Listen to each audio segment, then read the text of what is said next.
한국의 핵무장과 윌슨 센터. 미국의 저명한 정책연구소 중 한 곳인 윌슨 센터의 회장이 북한의 핵무기와 미사일 도발에 지친 한국인들이 핵무기를 원하게 된 것은 자연스러운 결과며 북한의 핵무기는 한국인들은 물론 한국 주변에 배치되어 있는 일본군과 미군에게도 위협이 되며 미국 본토도 타격할 능력이 있다는 내용의 글을 윌슨 센터에 최근에 게재하였습니다. 이러한 내용은 한국에 미국 핵무기를 재배치하거나 한국의 핵무장이 필요한 근거로 미국에 제시할 수 있겠다는 느낌이 들었습니다. 한국인의 71%가 미국 핵 재배치나 한국의 자체 핵무장을 지지한다. 1991년에 미국은 한반도에서 모든 핵무기를 철수했다. 1992년에 남북한은 핵무기를 시험, 제조, 수령, 보유, 저장, 배치, 사용하지 않겠다는 내용의 공동선언에 서명했다.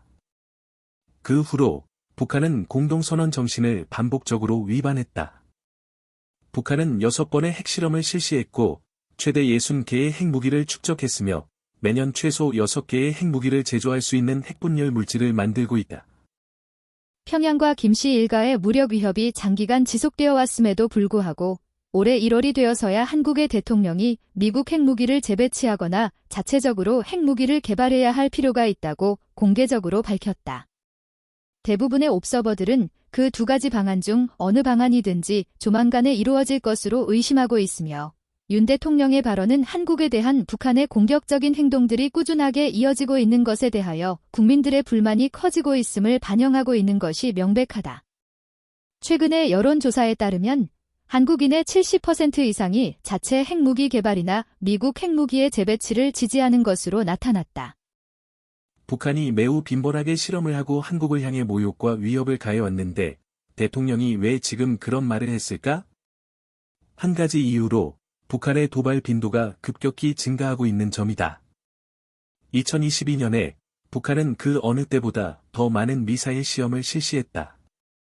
한 번에 거의 100회에 달하기도 했다. 더욱이 테스트 중인 무기 기술이 점점 더 정교해지고 있다. 2022년 말까지 북한은 다탄두 탑재가 가능한 대륙간 탄도 미사일을 발사하였으며 고체 연료 로켓 엔진을 시험했다. 고체 연료 미사일은 더 즉시 발사할 수 있고 탐지와 선제 타격이 더 어려워지기 때문에 전통적인 액체 연료에서 고체 연료로의 기술 전환은 특히 주목할 필요가 있다. 북한은 또 7차 핵실험을 실시할 준비가 되어 있는 것으로 보인다.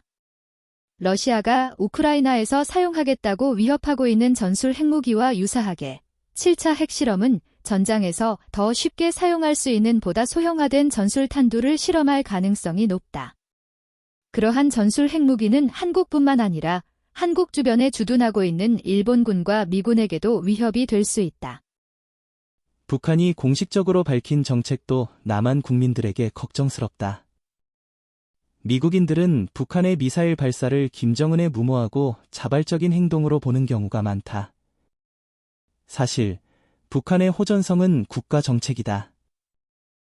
북한이 발표한 정책 목표는 공산당의 다개년 계획에 명시되어 있다. 예를 들어 2년 전 제8차 당 대회에서 북한 정권은 육상과 해상 모두에서 발사가 가능한 고체 연료 대륙간 탄도 미사일을 마련하는 5개년 계획을 공개했다.